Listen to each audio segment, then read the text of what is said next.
Alright, welcome to my backyard.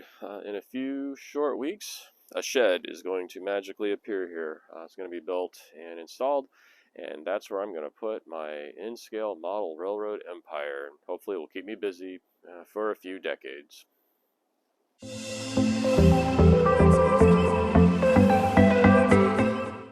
Alright, so today is the big day. Finally, the shed will be here in a little while, and they'll be there to help fix it. So right back there will be a shed here in a little while. Cold, foggy day here in the middle of February, but that's alright. We'll get a shed built, get a train in there, and it will be fun.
Yeah, so just like that, got a shed built in the backyard, and this thing's big. Let's go take a look at it. All right, let's go in the shed, shall we?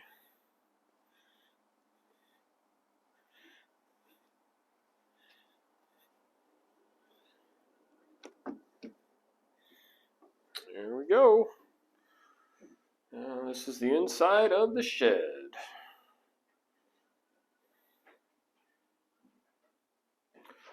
Back here, door just shut. Yeah, I know the lighting in here isn't all that great. It's really echoey because it's empty, but this place is huge. I bought a 10 by 16 shed, and it is absolutely gigantic. And I guess that's good. Be a lot of trains that I can put in here. So next steps are to get electrical in here, get this place wired up with electricity, so I can have lights, obviously, in the trains, and heat and air conditioning in the summertime. So that's the next step. Then we'll worry about other things like sheetrock and paint. But yeah, it's really structurally sound. So what the guys came over yesterday. It took them like 5.5 hours to get the thing built. From when they got here, we just laid it out and asked me if this is exactly where I wanted it. I said sure, and they built it and drove back to Portland to go home. So definitely, well built. I really like it, and it's going to be fun getting this place built up better.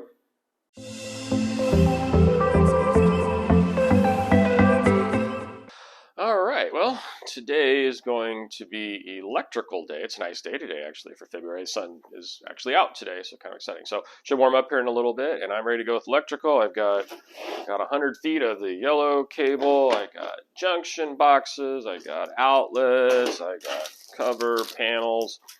All kinds of stuff to go out there and get installed. Took me 2 trips to Home Depot to get all this stuff, so hopefully I got everything I need. Probably don't, so it'll be another trip or two. Probably to get everything I need. So we'll see how this goes. I'm probably not going to show the details of how to install electrical because I'm not an electrician and I don't really know what I'm doing. So I'll be learning as I go and hopefully not making too many mistakes, but I'm sure there will be some. So hopefully the next video will be me on the inside showing you all of my cool electrical work completed. Hopefully. We'll see how this happens. Okay, a little bit of an update. It's a couple of days later. I'm not very good at electrical stuff, so it took me a little while to get everything installed, but I now have electricity out here. I installed a switch and 4 outlets, or 4 outlets. I have a total of 8 drops where I can plug stuff in, so that's good. And they're on different parts of the shed. So I'm pretty happy with my progress. Still got a little bit more electrical work, so I have to run a line out from the house out to here, so I'm not running an extension cord out here all the time, which is what I'm doing now for power. But definitely an improvement. My hands are sore, and yeah, but it's a good project to be done with, and we'll get the rest of it done. Then hopefully get some sheetrock in here in the next couple of weeks. We shall see how that goes. All right, this is going to be moving the sheetrock and the foam insulation from the garage into the shed.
Okay, so let's talk about insulation, shall we?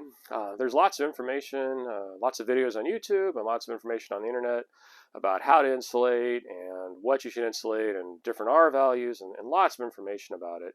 It was a little bit confusing for me because I'm not a contractor. I don't know what I'm doing. I've never done this before.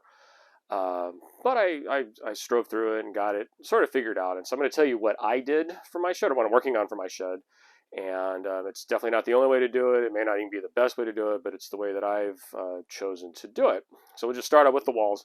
I think you can see here the Tuff Shed, when they built it, it came with this vapor barrier, came on the walls, which is just came with it. So thank you, Tuff Shed, for providing that for me. I've insulated the walls between the studs with R13 pink insulations. It comes in a big roll, and you just roll it out, cut it, and stuff it into the walls. And there's a right size for the kind of stud distance that I have between these. So that seems to work really well.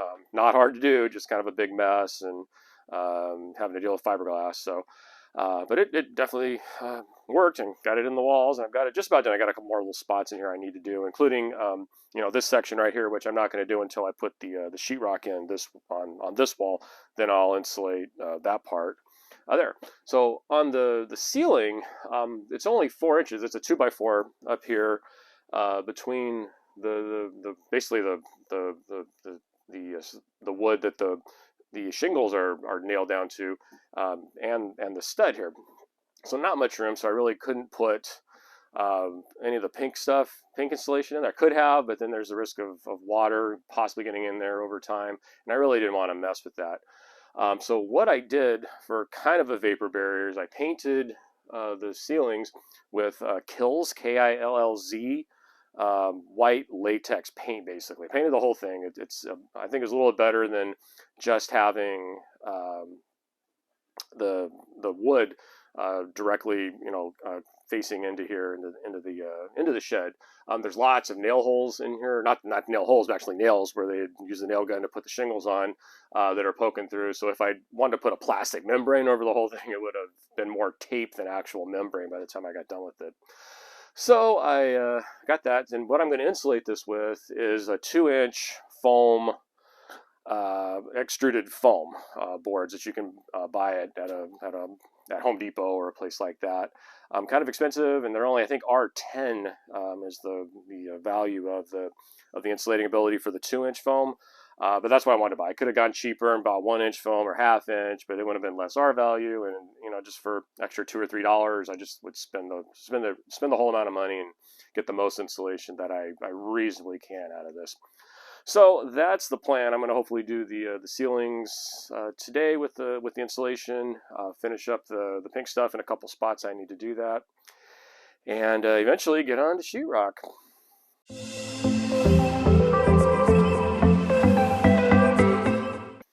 Okay, today is March the 5th, 2022. Looks like a nice sunny day outside, and today is sheetrock day, where we're going to put this sheetrock onto the walls and the ceiling here in the shed. We is me and my friend Dave, who'll be over here in a few minutes to help me out because I've never really done sheetrock before, and he has, so hopefully he can help me do it right the first time. So definitely not a sheetrock expert by any stretch, so I'm not going to be filming kind of a how-to on how to do that. Plenty of YouTube videos and other things out there on the internet for you to learn how to do it right from real professionals. So this will be kind of the before shot, and hopefully this afternoon we'll be taking the after shot. All right, well, it's a few weeks later, but I now have all of the drywall up on the walls. I have the mud in the joints and sanded it down today, and it's a big dusty mess, but it's actually going to be done. Definitely not perfect by any stretch of the imagination, but it's the first time I've done sheetrock and mudding and taping and sanding and all that. So it works. So it looks like it's okay. Hopefully when I get some paint on the walls, it'll look a lot better. That's my hope anyway, and I think it will. Some parts are definitely better than others, but we'll see how it goes. So speaking of that, paint is next. Only a couple more steps and I'll be able to start moving things in here. The paint will be coming up, and then after that gets done and looking pretty, then I will put the floor in, and that will be it. I can start moving in, so that's the plan.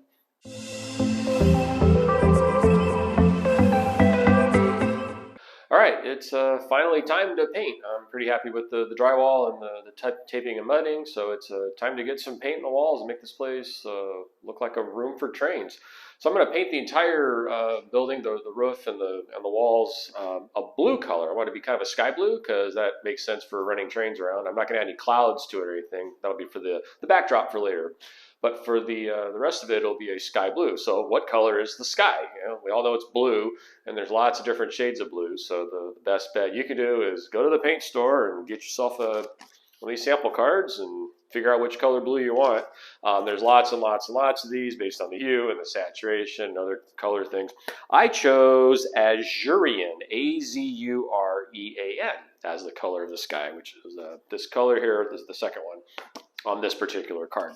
So painting is actually one thing I know how to do. I've done that before, and it's pretty easy. Just have to paint around the corners, especially like the 90-degree corners like this wall here, and then a few other spots around the windows and the outlets. And you can use that with a 2 or 3 inch brush like this, just a cheap one I bought at Home Depot.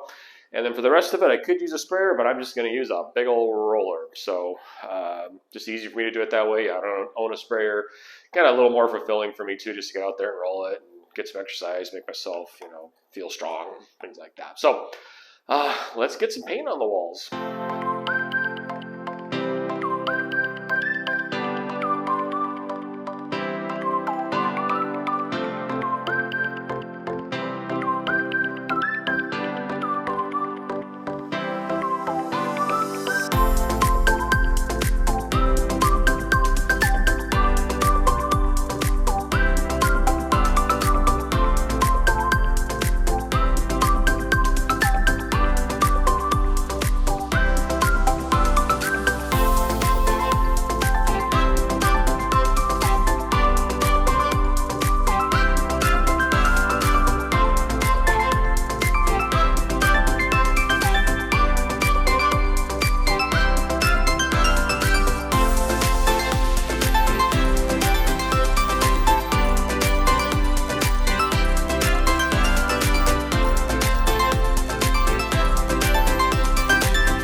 the next day, I've got 2 coats of paint on the wall. The second one I just put on this morning, and it's drying right now, so it's a little bit glary. But this will dry up really nice, be a little bit darker, and it's done. The painting is over with. That didn't take very long at all. It was about 3 gallons of paint for the whole thing. So I'm gonna let this dry for today. Make sure it gets good and solid, and probably tomorrow I'll come in and put the floor in, as well as a couple of lights in here, just so we can have some light going in here. We definitely are gonna need that. So yeah, the project is about done.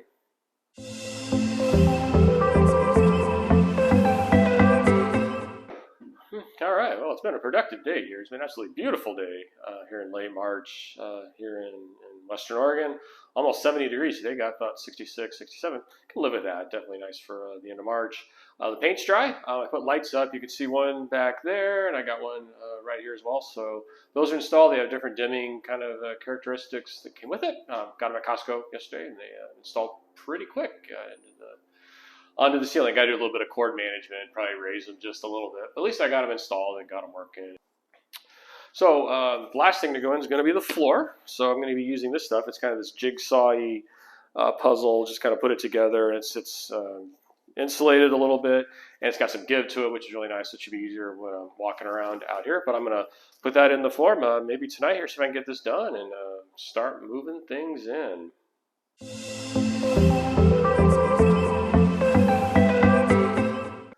All right, well, the work is done. As you may be able to see behind me, the floor is in. I think I talked yesterday about the lights being on and working in here, so that all is going well. So I'm actually done with the shed. I cannot believe it. I got it installed, got it finished, put the sheetrock and drywall and painted it, put a floor in and lights.